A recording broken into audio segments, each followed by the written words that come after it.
Assalamualaikum suratku.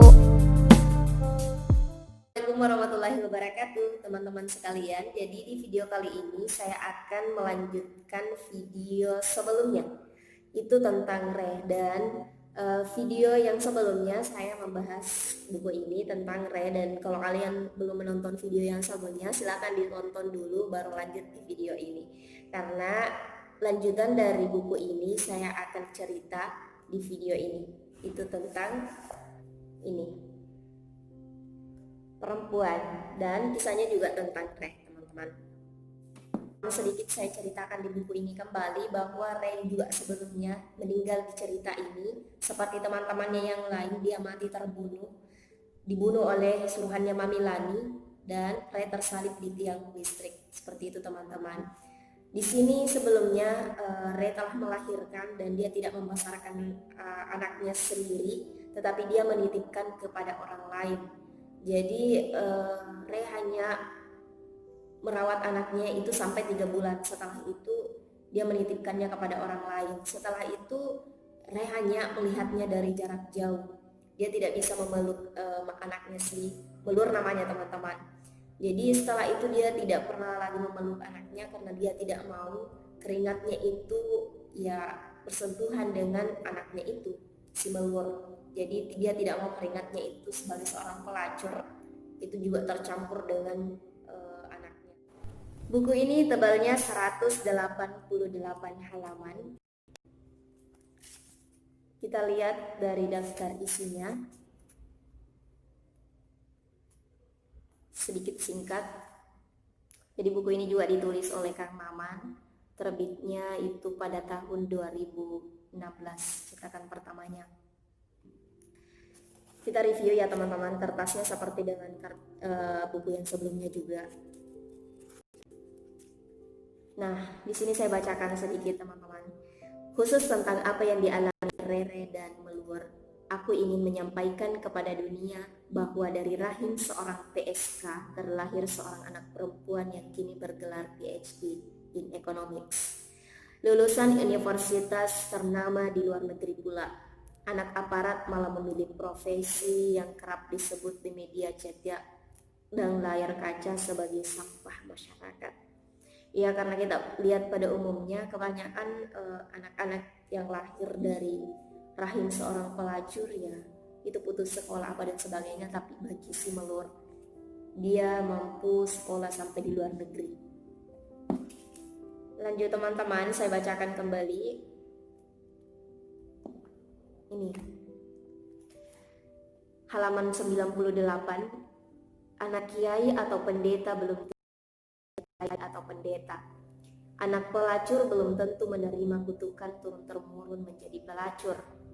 Fakta membuktikan bahkan seorang menteri agama bisa dicokok KPK dan mendapatkan status sebagai koruptor. Melur yang anak PSK toh bisa menjadi doktor dengan yudisium sangat memuaskan. Dan ia tak mengutil uang negara sepersen pun, sebagaimana ibunya hingga akhir hayatnya tak pernah memakan uang haram, uang rakyat yang dititipkan kepada negara untuk dipergunakan sebagaimana mestinya. Namun diselewengkan, entah kalau ada pejabat publik yang pernah tidur dengannya dan membayarnya dengan uang negara. Itu urusan sang pejabat. Kita lanjut, teman-teman. Di halaman 102.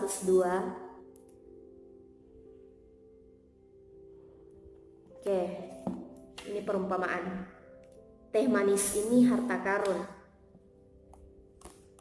Kue pancong yang tersaji di meja ini harta karun. Bisa buang air kecil dengan bebas tanpa rasa sakit adalah harta karun.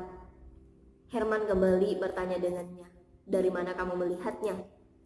"Dari kacamata orang yang sudah tidak boleh minum teh manis karena kena diabetes. Dari mata orang miskin yang bahkan untuk mendapatkan kue pancong pun harus mengorek-ngorek tempat sampah, mencari sisa makanan yang tidak bisa dibelinya. Dari orang yang kena kencing batu dan menangis setiap mau kencing karena kencingnya berwarna merah bercampur darah." Jadi, lagi-lagi bersyukur, teman-teman sekalian.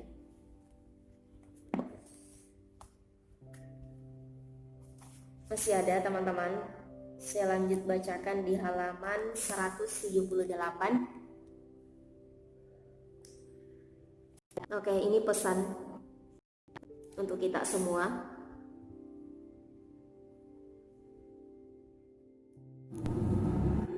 Keadilan yang dilanggar tidak boleh diadili melalui cara tidak adil. Meski definisi keadilan itu sendiri berbeda-beda bagi setiap orang. Adil buat kita belum tentu adil buat orang lain. Adil bagi yang mengambil belum tentu adil bagi yang ambil. Tapi kita juga selalu percaya pada janji baik kehidupan. Kebaikan tak pernah berubah menjadi bangkai. Dia abadi, seperti ibuku, yang abadi dalam kenanganku dan tidak pernah mati.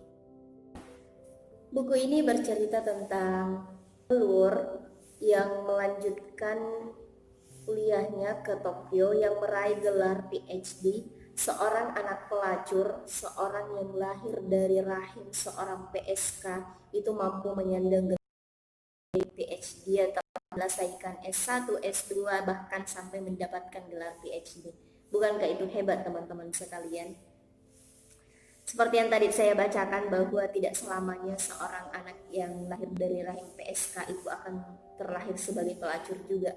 Tetapi bisa saja karena dari orang tuanya yang tidak ingin mempunyai generasi pelacur juga, hingga dia menyimpan uangnya dan menabung uangnya, disisihkan untuk Melur hingga Melur mampu meraih gelar sarjana. Seperti itu teman-teman sekalian. Jadi selama 26 tahun Herman menyimpan rahasia itu, dan dia telah mengungkapkannya di halaman 146 yang kisahnya sedih. Dan ketika Melur mengetahui bahwa ibunya ternyata itu adalah Re, dan Melur sangat menangis ketika mengetahui itu. Teman-teman sekalian, sebelumnya Re sempat pulang ke Indonesia tanpa sepengetahuannya si Herman. Dia 2 kali pulang ke Indonesia tidak diketahui oleh Herman. Apa yang menyebabkan Melur pulang, maksud saya itu karena Melur dihantui dan Re selalu hadir di mimpinya Melur. Hingga akhirnya Melur kembali ke Indonesia untuk menyelusuri dan mengetahui siapa sih sebenarnya Re itu. Dan ketika dia telah memaksa Bu Marlina pun mengungkapkan bahwa sebenarnya Melur itu bukan anak kandung saya, tetapi kamu dititipkan oleh Re. Hingga akhirnya Melur menyusuri mulai dari keluarganya Sinta, mulai dari temannya yang di Bandung, Dika, sampai tempat PSK Mamilani pun dia telah mengetahuinya. Dan dia baru ceritakan ke Herman ketika Herman telah mengungkapkan bahwa Melur itu adalah anaknya Re. Dan dia baru ceritakan itu. Dan Melur menangis sejadi-jadinya setelah dia membaca selembar puisi dari Re untuk Herman, teman-teman sekalian. Apa yang menyebabkan Herman tidak mengungkapkan dan menyimpan rahasia selama 26 tahun? Dia takut Melur ketika kembali ke Indonesia dia balas dendam. Tetapi ternyata rahasia yang disimpan Herman itu telah ditelusuri oleh Melur itu sendiri, teman-teman sekalian. Jadi ketika Melur melakukan pencarian, dia belum mengetahui dan dia ingin mendengarkan langsung bahwa Re itu memang adalah ibu kandungnya sendiri. Dan ketika dia telah mengetahui bahwa Re adalah ibu kandungnya, dia ke pemakaman. Seperti itu teman-teman sekalian. Jadi Melur ini menghabiskan waktunya di Jakarta yang memang betul-betul karena dia ingin menyelusuri siapa Re itu sendiri.